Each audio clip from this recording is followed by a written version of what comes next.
हमको हम उनके उपास्य हैं, उनकी चाहत मन में हो। भगवान चैतन्य महाप्रभु उदाहरण में कहते थे ना, प्रभुपाद ने भी कहा तत्र लौल्यम अपि मूल्यम एकलम, उन्हें पाने की चाहत ही एकमात्र मूल्य है उनके मिलने। अभी नहीं हुआ। तो मेरा आसन का समय हो रहा है, मैं रात्रि में मैं भी बैठता हूँ, तो मैं अनुमति चाहूंगा, पुनश्च मैं फिर आऊंगा। इनके निवास स्थान पर आते हैं अर्जुन सखा, वो उनकी धर्मपत्नी, वो उनकी माता जी, और ये मेरे अर्जुन भैया घर है। अर्जुन सखा पूज्य पाद श्री लोकनाथ स्वामी महाराज की आप शरणागत, आपके गुरुदेव इतना सुंदर गायन करते हैं, मैं मिला हूँ उनसे भैया। अच्छा। हाँ, पूज्य पाद श्री राधानाथ स्वामी महाराज का मैंने 1 महीने चरित्र सुनाया था, जर्नी होम। हाँ जी, वो सुनाया था। फिर मुझे गोवर्धन में सौभाग्य मिला, उनका उत्सव हुआ था, उसमें उनसे बातचीत भी हुई। भगवत कृपा से संतों से मिलना है। और प्रभुपाद का मुझ पे क्या था, पूज्य पाद श्री गोपाल कृष्ण गोस्वामी महाराज जी और पूज्य पाद श्री राधा गोविंद गोस्वामी महाराज के भाई जी के पूज्य पाद श्री गोपाल कृष्ण गोस्वामी महाराज जी तो सभी शिष्यों को भेज के मुझे कहा नरेश जी, हम चाहते हैं कि आप कौन सा प्रचार करें। नारायण जी से कहा, वो भी बड़ा स्नेह करते थे, ऐसे बात आती थी वहाँ बुलवाते थे मेरे को, उनसे मिलना है। फिर उन्हें पता लगा कि ये परम पूज्य भाई जी के इस तरह से, क्योंकि एक बार जब इनके हो जाते हैं ना, फिर हम सबके हो जाते हैं। क्योंकि प्रभुपाद तो मुझे प्रभुपाद और भाई जी एक थे। जय राधा माधव जय कुंज बिहारी, प्रभुपाद भाई जी के पावन कक्ष में गए थे। पहले जलदूत से जो गया था जिनका, वो जलदूत भाई जी के सत्संगी थे, उन्हीं के जलदूत से प्रभुपाद गए थे। और भागवत का फर्स्ट जयदयाल डालमे जी सत्य स्वरूप गोस्वामी महाराज ने प्रभुपाद लीलामृत में लिखा है, जो पहला चेक दिया था ना, उस समय के 10,000 रुपए का चेक भागवत के लिए दिया था भाई जी ने, और वहीं पे बैठे हुए प्रभुपाद और भाई जी अंतिम बार पावन कक्ष से निकले ना, प्रभुपाद के लिए निकले। प्रभुपाद भाई जी के अंतिम समय में 1 महीने सभी विदेशी शिष्यों के साथ में, जिनमें जय पताका महाराज और सभी, इनको लेके भाई जी के वाटिका में रहे। तो प्रभुपाद ने भाई जी को कहा, भाई जी को बड़े भाई कहते थे दादा, राधा गोविंद गोस्वामी महाराज जी कहा गोरखपुर से आए भाई जी कैसे, तो बोलो क्या भाई जी को जानते? भाई जी मेरे दादा है। प्रभुपाद का मेरे दादा बड़े भाई। तो प्रभुपाद को भाई जी ने कहा, प्रभुपाद को स्वामी जी कहते थे, स्वामी जी आप जाए। तो प्रभुपाद ने कहा, मुझे आपका कोई उपहार चाहिए, कोई ऐसा जो मैं जीवन भर स्मृति में रखूं। भाई जी ने ठहरिए, उस पर लिखा एक पद। प्रभुपाद ने वो पद लिया। प्रभुपाद ने कहा, उस समय जो कक्ष में मौजूद थे वो प्रभुपाद के भाई जी ने उन्हें शिष्य बना, तो वो मुझे शोलापुर में, उनकी आयु लगभग 100 वर्ष से भी 2 साल ऊपर। शोलापुर में मेरा प्रवचन था, एक इंजीनियरिंग कॉलेज में, स्टूडेंट्स में वहीं। तो वो जो लोग थे वो इस्कॉन से जुड़े, प्रभुपाद से जुड़े। उसी समय प्रभुपाद से भाई जी ने बोला कि प्रभुपाद के साथ लगे। तो प्रभुपाद ने भाई जी ने कहा, प्रभुपाद ने कहा इस पद को मैं पूरे विश्व प्रसिद्ध कर दूंगा। और वो पद क्या था? जय राधा माधव। प्रभुपाद हर प्रवचन से पहले से गाते हैं। आज भी इस्कॉन के कोई भी महापुरुष गाएंगे, प्रवचन करेंगे तो पहले बोलेंगे। और भाई जी के हर चीज का नाम राधा माधव चिंतन, राधा माधव संकीर्तन मंडल, राधा माधव ये, राधा माधव ये, वो पूरे में राधा कृष्ण नहीं लिखते भाई जी। श्री राधिका माधव, माधव शब्द क्या होता है? एकांत भाव के उपास्य होते हैं, जिनमें गोपी भाव के उपास्य। हम ये समझते हैं कि गौड़ीय वैष्णव में सिर्फ मंजरी भाव की उपासना है, ऐसा नहीं। भगवान चैतन्य महाप्रभु ने कहा, रम्या काचित उपासना ब्रज वधू वर्गेण या कल्पिता। ये जो गोपी भाव है ना और मंजरी भाव, दोनों की उपासना। हमारे षड गोस्वामियों ने मंजरी भाव की उपासना की है ना, और गोपी भाव की उपासना भी गौड़ीय वैष्णव उसमें है और बहुत सुंदर है। भाई जी की गोपी भाव। तो माधव धव मतलब पति, जैसे कहते हैं ना किसी का पति चला तो हम कहते हैं ना विधवा धव यस्य सा विधवा, इसका धव चला गया वो विधवा हो गया। विगत हो गया, धव चला गया। हमारा माँ मतलब आत्मा, आत्मा का पति कौन है? माँ मतलब परा प्रकृति अपरा प्रकृति, दोनों प्रकृति। माँ मतलब माया, उसके पति कौन? और माँ मतलब राधा। माँ लक्ष्मी भूत है, महालक्ष्मी के पति कौन? राधा रानी के पति कौन? और माँ मतलब जीव, आत्मा, आत्मा का पति कौन? तो माधव मतलब सबका।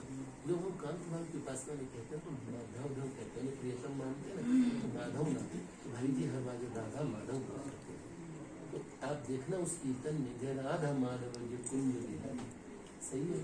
भाई जी का महान ग्रंथ है जय राधा माधव चिंतन नाम से। दोनों संत और जिन सत्संगी ने वो बूढ़ी माता ही समझ लो जिन्होंने अपना प्लॉट दिया कृष्ण बलराम मंदिर के लिए, प्रभुपाद यहाँ रहेंगे। भाई जी ने वो वहीं बैठ के, और ब्रजवासियों ने एक बार विरोध कर दिया था कि तो मलेच्छ विदेशी, इनको बुला के लेके आ रहे हैं, तो ब्रज की संस्कृति खराब हो गई। भाई जी ने कृष्ण जन्मभूमि पे केशव देव जी का मंदिर का निर्माण कराया। उस भाई जी का वहाँ पे विग्रह लगा हुआ है, देखना आप कभी जन्मभूमि जाएंगे तो उसका पुनरुद्धार किया भाई जी ने कृष्ण जन्मभूमि का। तो ब्रजवासियों के सभी बड़े लोगों से बात करके, सभी गोस्वामी से भाई जी का बड़ा आदर करते थे। उन्होंने कृष्ण बलराम मंदिर के बाहर वो गेट लगाया, वृंदावन का एंट्री गेट, वरना वृंदावन की सीमा से बाहर रखो इसको वाले को, ऐसा विचार था। फिर भाई जी ने कल्याण का नियम तोड़ के पूरे विश्व भारत में जितने कल्याण के ग्राहक थे सब में कल्याण में जीवित लोगों की फोटो नहीं छापते। कभी आज तक भाई जी सेठ जी की कोई तस्वीर नहीं, पुराने महापुरुषों का चित्र लग जाता था या फिर श्री कृष्ण भगवान इनके चित्र थे। लेकिन पहली बार इस्कॉन के लिए नियम तोड़ा, उसमें लिखा हरे कृष्ण भावना, हरे कृष्ण आंदोलन के विषय में, और प्रभुपाद की फोटो सहित वहाँ की सब भक्तों की फोटो से छापा नियम तोड़ के गीता फैसला। भाई जी कहते थे कि स्वामी जी आपसे बहुत बड़ा काम श्री कृष्ण का, और प्रभुपाद ने जो काम किया तो कितने कितने युगों में आदमी को करना चाहिए।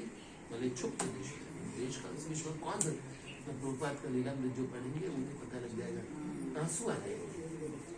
ऐसा प्रभुपाद कैसे वृद्धावस्था में प्रभुपाद ने किया। मुझे प्रभुपाद बहुत सुंदर लगते हैं, बहुत ही सुंदर। हर जगह कोई ऐसा वो होगा ना कोई ग्रंथ, तो मैं उनमें चित्र देखता हूँ, फिर देखता हूँ प्रभुपाद का फोटो कौन सा लगाया है उन्होंने, जब सिंहासन में बैठे हुए ऐसे देखते हुए अनंत शून्य में प्रभुपाद की गीता जी, वो उनका चेहरा देखता था बड़े कोई गुरु का प्यार रहा होगा, मुझे बहुत प्यार। अभी मैं अपने गुरुजनों को प्रणाम करता हूँ, परम पूज्य भाई जी बाबा को, तो मेरा ऐसा नहीं कि प्रभुपाद को प्रणाम किए बिना मैं, क्योंकि मैं अपने जीवन में उनकी पुस्तकों से मैंने बहुत कुछ सीखा। बहुत सारे प्रश्न थे मेरे मन में, वो प्रश्न तो प्रभुपाद के ऐसे आंसर देते ना, प्रभुपाद सीधा गोली से मार देते थे। आनंद राधा रानी के श्रृंगार का दो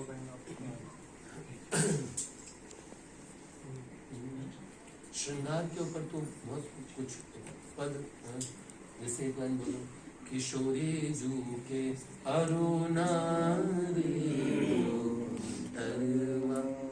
पाव के तले बड़े अरुणा से, मेरी लाडो जू के अरुणा रे दो तरवा, इनसे लगन नहीं तो बिरथा, इनसे लगन कब जाएंगे? दंड कमंडल करवा, मेरी लाडो जू की अरुणा रे दो करवा, मेरी राधा जू के अरुणा रे दो। अगर इन चरणों से लगन नहीं है ना तो दंड कमंडल करवा सब बेकार है, गिरता है। ऐसे किशोर जी का हमारे है ना,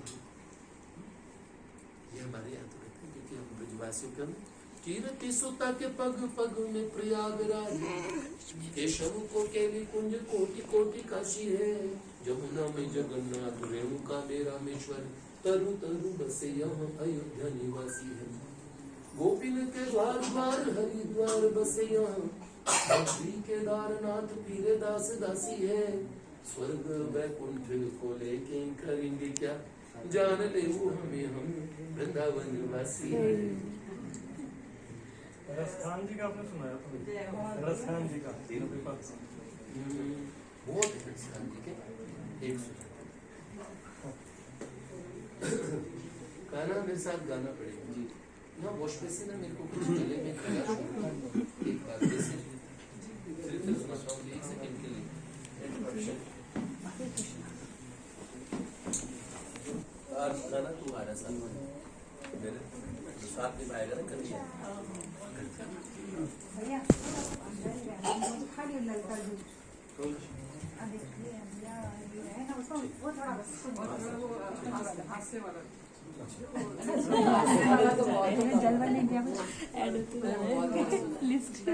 देखिए एक बात बताऊं भाई, आपसे अपने हृदय की एक बात कहता हूँ। मैंने श्री कृष्ण का जो वर्णन किया है, भगवान जानते हैं, मैंने एक भी वर्णन कहीं किसी से सुन के और कहीं पढ़ के नहीं किया। जो उनके स्वरूप, उनके सौंदर्य का वर्णन किया है, ये स्वयं का मतलब 100% उनको कैसे वो कैसे लगते हैं। हर जिस साधक ने उन्हें जैसे अनुभव किया है, मैंने उन्हें देखा, मैंने देखा उनसे खूबसूरत इस त्रिभुवन में कोई नहीं। एक है, अगर किशोरी जी को कोई देख ले तो माधव जी के साथ में लगे रहना मुश्किल हो जाता है। लेकिन मैंने ये नियम लिया कि कोई सखियों में भी युगल सरकार की उपासना में अधिकतर प्रियाजू की प्रधान उपासना रखते हुए प्रियतम की तरफ जाते हैं। कई लोग बहुत थोड़े होते हैं जो प्रियतम की तरफ से चलते हैं, प्रियाजू की तरफ से, और सारे जाके उनकी टीम में हो जाते हैं। और मैंने अपना नियम रखा कि नहीं, एक काम है अपने, तो मेरी उपासना में माधव जी का प्राधान्य रहते हुए, हालांकि मैं भी अति विशेष रूप से प्रियाजू को ही, गौर तेज के बिना श्याम तेज की उपासना हमारे यहाँ शास्त्र सम्मत भी नहीं है और भगवान शिव भी मना करते हैं, है ना। इसमें कुंज विषयक भगवान शिव ने बहुत कुछ बोला है। अगर आप तंत्रोपासना में पढ़ेंगे, कृष्ण यामल तंत्र पढ़ेंगे, गौतमीय तंत्र जो चैतन्य महाप्रभु को बड़ा प्रिय था, अद्वैताचार्य जी उसी की और वो श्लोक बोल बोल के जिन्होंने आराधना की थी, तुलसी दल मात्रेण जलस्य चुलुकेन वा विक्रीण तो उसमात्मानम भक्तिभ्यो भक्तवत्सल। ये सारी उपासना, गोपाल सहस्त्र नाम, और आपका तंत्र का सबसे बड़ा मंत्र जो सारे गौड़ीय वैष्णव, सारे निम्बार के वैष्णव, राधा वल्लभ, ये सब उसका आदर करते। गोपाल मंत्र, अष्टादशाक्षर मंत्र, ये तंत्र से लिए गए हैं सारे। तो आप तंत्र का मतलब आप सोचते हो ये वामाचार, वो मुंडी लगाए वो, अरे नहीं, तंत्र मतलब मैकेनिज्म होता है, राजतंत्र, प्रजातंत्र, डेमोक्रेसी। क्या होता है तंत्र का मतलब? ये थोड़ी होता है तंत्र का मतलब, आप समझ रहे ना। तो तंत्र भगवान शिव ने, तो श्री कृष्ण का जो प्रेम है, ऊर्ध्वामनाय कुलाणव तंत्र में राधा कृपा कटाक्ष नहीं करते आप लोग? आप मुझे बताइए। तो इसलिए तंत्रोपासना के अंदर बहुत जाके, इसलिए हमारे यहाँ दो है, निगम एक आगम। आगम को तंत्र बोलते हैं, निगम को पुराणोक्त उपासना बोलते हैं। पुराणोक्त उपासना में वेदव्यास भगवान प्रमाण है, पर नारद पंचरात्र तो आगम हो गया। और फिर आप अपने गौड़ीय मंदिरों में चले जाइए, चाहे भगवान रामानुज के मंदिरों में चले, सारे मंदिर में सेवा कैसी होती है? कौन से? ये मुद्राएं क्यों दिखाई जाती है? मुद्रा तो तंत्र का हिस्सा होती है, आप समझिए, ठीक है। तो साधक जब बहुत बड़ा बुद्धि वाला हो जाता है ना, तो वो ये सोचता नहीं, अरे ये तो पहले तो क्या प्रारंभिक साधक, इनका केला कैसा वाला है, वो इनका गोल है, इनसे बच के रहना थोड़ा, कोई और कहीं तो कुछ नहीं। और अच्छा ये तीन, ये तो त्रिपुंड लगा रहे, और खतरनाक है ये। ऐसा नहीं, बिल्कुल नहीं है, बिल्कुल। प्रारंभिक साधक को ऐसे रहना चाहिए, यूं। तब शिक्षा गुरु वगैरह मना करते हैं, नहीं कहीं प्रवचन नहीं सुनने, नहीं, क्योंकि साधक बेचारा कंफ्यूज है वैसे ही, उसे पता ही नहीं उसने। लेकिन बाद में जब आप बताइए, मुझे बताइए, स्कूल में एक स्कूल का सिलेबस, उससे बाहर की बात नहीं होती, लेकिन जब आप आईएएस का एग्जाम वगैरह देने लगते हैं, आगे जाते तो कितने सब्जेक्ट, उसमें हीरोइन की बात पूछ लेंगे चलते हुए, कोई महात्मा की बात पूछ लेंगे, कुछ भी पूछ लेंगे, बात है ना, समझ रहे। तो आप जब आगे की विद्या अध्ययन में जाते हैं तो आपको सब चीज समझ आने लगती है। फिर आपको कोई, अब तो देखो आजकल जमाना क्या होगा, सोशल मीडिया का है, लोग पूज्य प्रेमानंद बाबा सरकार को भी सुन रहे, पूज्य विनोद बाबा सरकार को भी सुन रहे, और श्री मलुक पीठाधीश्वर जी को भी सुन रहे, मुझ जैसों को भी सुन रहे सुन रहे हैं। ऐसा होता है, कोई नहीं, सब बात बहुत। श्री कृष्ण आत्मा की भी आत्मा, अयम आत्मा गुणाकेश, उनसे प्यारा कोई नहीं है। इसलिए रसखान जी का एक बात बोलता हूँ, भाई आप मुझे ऐसे कोई विषय पर कुछ छेड़ देता है ना, तो हाय मेरे जैसे कहते ना वो मुंह में पानी भर जाते हैं। वो कहते ना, खा जाऊं तेरो गाल बड़ो मीठो, खा जाऊं तेरो। ऐसे ठाकुर जी इतने प्यारे, इतने देखो बल्लभाचार्य महाप्रभु ने दर्शन किया और कहते अधरम मधुरम, सबसे बोले बड़े मीठे हैं, बड़े इतने प्यारे हैं। ऐसे लोग कहते हैं गुड़ खा के मर जाऊंगा, और सच में मर जाते हैं। इतने प्यारे लोग तो कहते हैं हम मर गए इन्हें देख के, उन्होंने देख के सच में मर जाते हैं। रसखान जी कहते हैं कि अति सुंदर रे ब्रजराज कुमार, महामृदुबानी बोलत है, लखनैन के कोर कटाक्ष चलाए के, लाज की गांठन खोलत है। सुनरी सजनी अलबेलो ललाए, कुंज निकुंजन डोलत है। रस खान लखे मन बूढ़ गयो, मधिरूप के सिंधु कलोलत है। एक बार देखा तो रूप के समुद्र में डूब गया मन, कितने अलबेलो ललाए है, कुंज निकुंजन डोलत है। सुनरी सजनी अलबेलो ललाए, इतने प्यारे हमारे ठाकुर जी हैं। हम इनके क्या आपको बात कहें, वो कौन सा है, बड़ी अंधियारी है, अरे ना वो निकालना एक लाइन। भैया का अपना स्वयं खुद की रचना है, उसमें निकुंज का जो वर्णन है ना भैया, मैं तो वो सुन के तो बस हम ठाकुर जी के रूप के विषय में ऐसे गुनगुना, बच्चे पता है मैंने दो रूप से रचनाएं की। एक तो मैं पदों के रूप में कर रहा हूँ, जैसे ट्रेडिशनल महात्मा वगैरह सुनते आसावरी में ऐसे, और इन बालकों के लिए जो जो धुनें गुनगुनाते ना, जैसे मुझे किसी ने कहा कि भैया इस धुन में जरा कुछ बनाना, तो मैं उस धुन को बहुत ध्यान से सुनता हूँ, फिर मैं कभी नहीं सुनता उसे, और ध्यान से सुनने के बाद भी उस धुन के ऊपर मैंने कहा लो ये रचना तुम्हें बना के देता हूँ।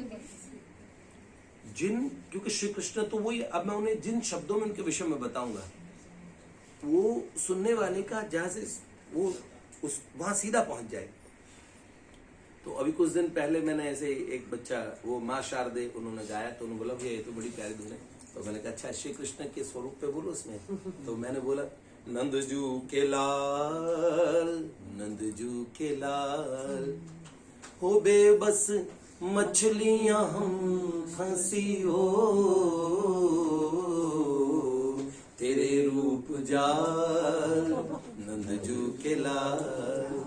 पूछूंगी किसी दिन माँ जसोदा से जाके, जायो सुघड़ सो ऐसो लल्ला क्या खाके, नंद लला सुन लो जरा।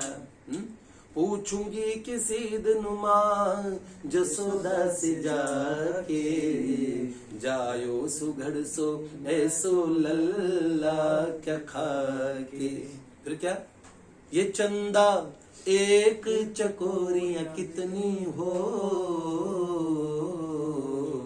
हमसे बेहाल नंदजू के लाल। उसमें क्या है,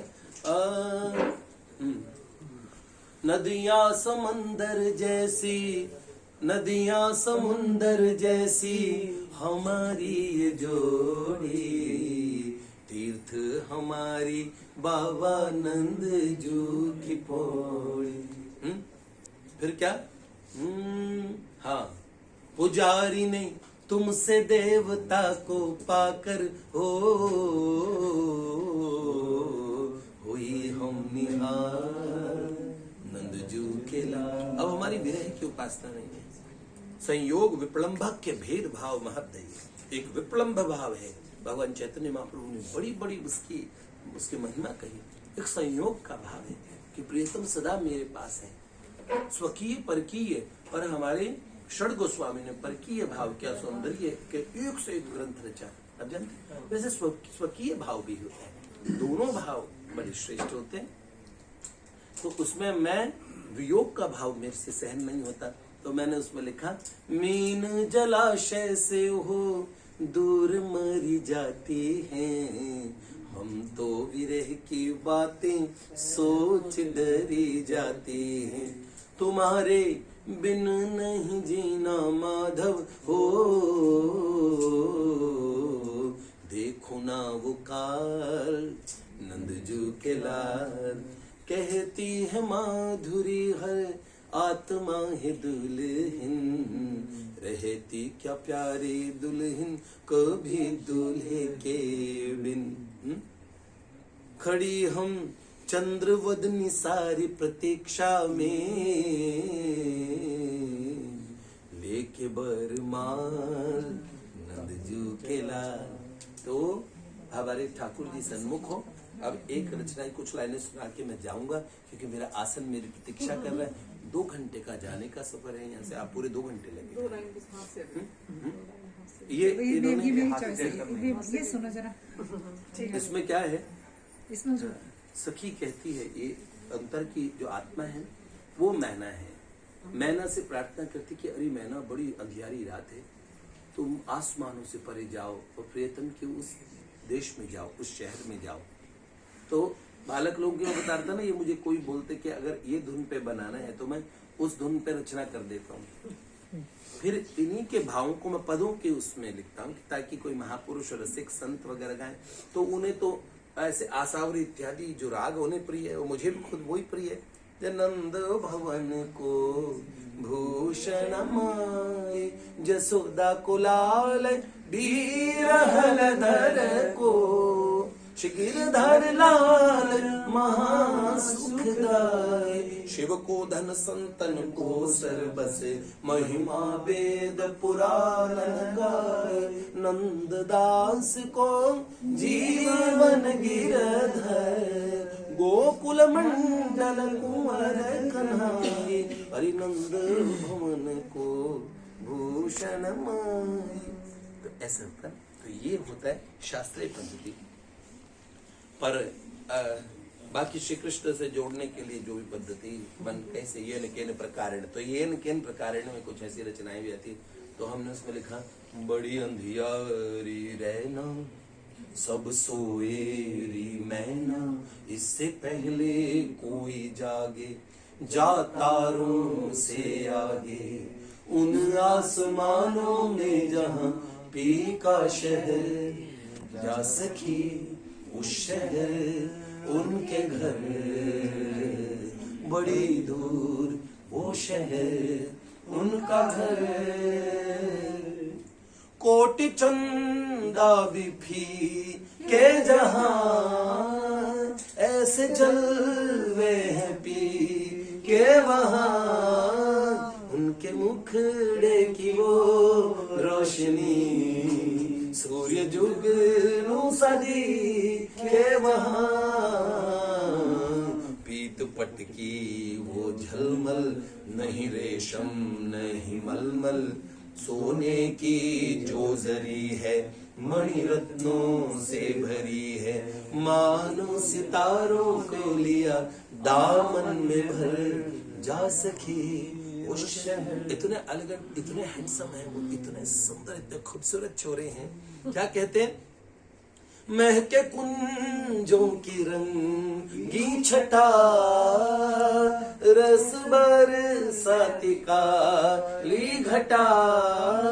यमुना इठला के बहती वहां, चांद मानो जमीन से सटा। मणियों के वो महल है, जहाँ सखियों की टहल है। सब मिलके खिलखिलाते हैं, उल्फत के गीत गाते हैं। वीणा हृदय की झनकाते उनके स्वर, जा सखी उस शहर उनके घर, बड़ी वो शहर उनका घर। अब अष्ट सखियों का वर्णन है। ललिता गाती तो मधु सा घुले, प्रेम तो लेना उस का तुले। आंसू हंस हंस के आते उन्हें, सुन विशाखा सखी के चुटकुले। सबसे ज्यादा सेंस ऑफ ह्यूमर है विशाखा जी में। और ललिता जी ऐसा सुंदर उनके सुख का समाधान, और सुबह वीणा गायन करती है, वीणा बजा के, है?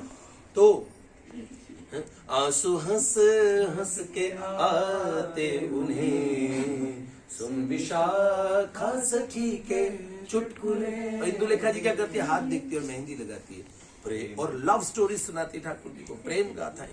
उनके किस किस युग में कौन कौन से भक्त हुए हैं, उन प्रेमियों की याद दिला दिला के आज तक हर रोज नई गाथा सुनाती है, क्योंकि प्रभु अनंत है। तो अनंत भक्त हुए हैं, अनंत सृष्टियों में अलग अलग है। तो क्या था, प्रेम गाथा इंदु गाती, उसकी मेहंदी इनको भाती, जब भूख इन्हें सताती, चंपाजू दौड़ी आती, आधी रात में भी लगाती छौंक छल छल। चंपा जी का सबसे बड़ा वो है, 3 लाख प्रकार के व्यंजन वो एक समय में बनाती है श्री कृष्ण को प्रसन्न करने के लिए।